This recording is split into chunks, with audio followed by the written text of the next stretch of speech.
Hi, I'm Stephen with AlbertaUrbanGarden.ca. Welcome to my garden. So in today's episode we're going to build raised beds up a slope.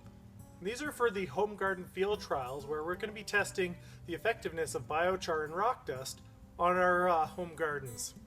So building a raised bed on a slope is a little bit more difficult than building it on flat ground. It's not that much more difficult, but today I'm going to show you how. So the first thing you want to do is you want to measure out and stake out. We need 3 equally sized beds for this particular task, so I've measured it out. So it turns out with the space I have, I'm going to be building a 3-foot deep bed by 3.5 feet wide. And that'll be my trial beds. That's just the amount of space that I have, and I can start fresh for these trials and really control everything in the soil. It's really important to stake out, and these are stakes that I've had for years, and I just use them for projects like this just to make sure I've got a good understanding and visually I can see what I'm going to be building here. So we're going to build one bed here, here, and here, and they're all going to be interconnected, and today I'm going to show you how I do that. So this is the key challenge to building raised beds on a slope, is the fact that naturally gravity wants to pull this down. Now without staking anything or without driving in supports into this, the best way I find is with the weight of the soil and at least one continuous piece running up through everything, we should be able to get a nice stable bed. I mean, it's going to be sitting up against my garden fence, but just for the initial run, we want to make sure it's nice and stable, and it'll also look really nice. We're going to measure 6-foot lengths and connect each bed to each other. So this is 6 feet. You just do a mark. You want this triangle with a little lip on it so that you can just put it against and you get a nice straight line. And then I like to mark an X on the side that is not the piece that I need for this one. So we're just going to take this circular saw and zip along here nice and straight. So what I've got here is a level and a couple of temporary stakes, and this is our first 6-foot bed that'll connect the upper 2 beds, and you just want to make sure that it's level, and we're just going to temporarily tack it down just to build the first base frame, and then we can deal with the slope and level everything out and build up from there. So before tacking in this one, we're going to use this as our measure. All of these angles are not square on this fence versus those beds, so we're going to use this as kind of our gauge. So what we're going to do is we're going to measure 3.5 feet, and I apologize to my Canadian friends. I only have metric or imperial measuring tape, so that's 3.5 feet here. Measure 3.5 feet up here. Yeah, we're at 3.5 feet. We're going to go ahead and lightly tap this in and then measure corner to corner to make sure we've got it square. So we've made sure that it's square, so that's roughly or exactly 3.5 feet.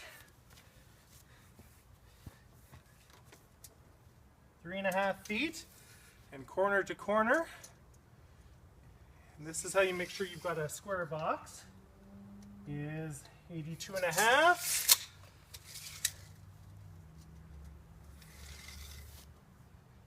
And 82.5. So we now have a square. We can add the ends on here, but it's always good to measure a couple of times before you make any cuts or before you tack anything together, just to make sure that you've got it right. So what we're going to do now is we're going to cut the ends and fill out this box. So we've cut the end boards. So you take the measurement from outside to outside and you cut off 3 inches. That accounts for the thickness of this. The outside boards, we just want to tack them in. You want to pre-drill, which means just taking a bit just slightly smaller than the screws you're using, and then you want to just tack that in. Sorry you can't see that really well, but making sure everything's nice and flush, and just one screw in each side. We'll toughen that up in a minute. So we finished up the basic frame for the top bed, and what we've done is we've cut our 6-foot piece that connect the center bed to the bottom bed, and I've just simply tacked it in. I did do a little bit of digging, and that's just to sink this slightly below or right under, nice and flush to the bottom. And I'm trying not to do too much digging so that I can try to keep the soil levels roughly equivalent in each of the trial beds. So what'll end up happening is when we finish the simple frames, the depth of the lowest bed, which is probably going to be the deepest when we're done, will be the depth that we try to set the middle and upper bed to. And so we're just going to finish up with the simple frame, and that's kind of just tacking everything together to see how it looks, make sure we got it all square before we continue on with the finishing off this project. In the absence of another set of hands, what you can do is you can take one of your cut ends, you need to hold one of these pieces up and teeter-totter it. Now this doesn't have to be exact, because all you really need to do the first time is tack one in. Tack one side nice and flush in.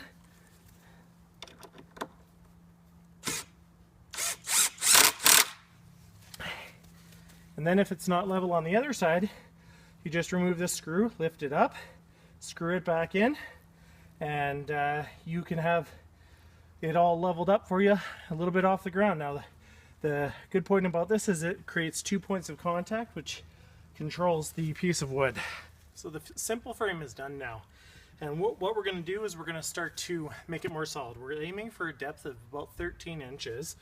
And in each corner, what we're going to do is we're going to attach a 2x4 to corner up and really shore this in. So we'll be able to tack in to the frame here, here, and on this particular bed, we're going to go down, this one up, that one up.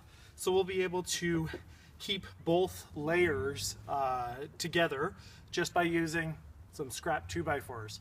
But we're going to do it in every corner, including the places where there are two corners, like here. There'll be a board coming in here, so we'll put one here and here. And the reason for that is just to keep the bed size exactly the same. So there's a little bit loss in the corners on all corners. So after we get these corner bits in, what we're going to do is for this one, I'm going to put down, and I'll likely have to build a trench or trench it out so that I can get the piece underneath this one. This one, I'll put the end boards on, and it's done.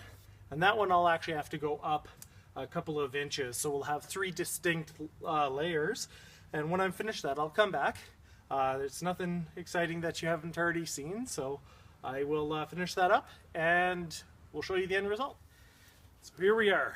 The trial beds are done. There's a little bit of work left to do. I'm gonna try to level out the insides of these a little bit just so that we end up with a uniform soil depth.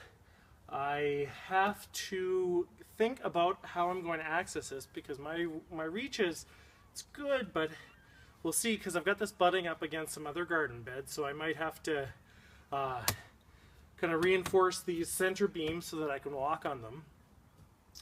Other than that, it's just a little bit of cleanup now. In my next week's episode, we're going to set up the trial and fill these with the trial soil. I'd actually like someone, first person would be fine, to assign these beds.